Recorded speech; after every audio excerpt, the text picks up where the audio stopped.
This programming is brought to you by Infurrow Leader FMC. Visit your FMC retailer or infurrow.ag.fmc.com to learn more. This week we'll be getting farmers ready to win the furrow during planting season, and this year, as you already heard, input availability and supplies are a major concern.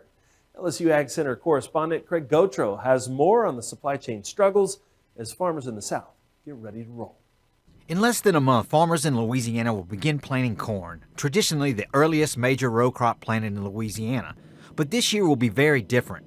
Corn requires a good bit of nitrogen fertilizer, and prices for fertilizer are still climbing. This year, fertilizer prices are through the roof. I've talked to several growers and several companies. They can't even book fertilizer prices ahead of time because the price is changing. Foster says it is important farmers test their soil to get a clearer picture of their soil's fertility.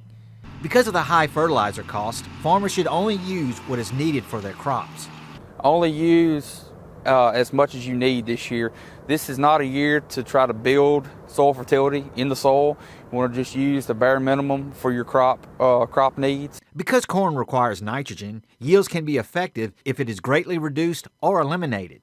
Generally speaking, a 200 bushel corn crop generally requires 200 units of nitrogen.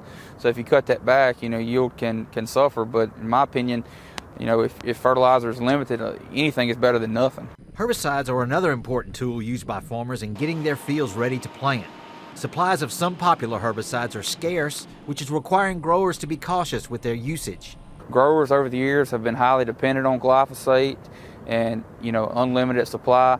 This year we got to be a little bit more stringent in planning our glyphosate applications and making them count. Because input costs are much higher this year, farmers will need a successful season to cover the cost associated with this year's crops. With the LSU Ag Center, this is Craig Gautreaux reporting.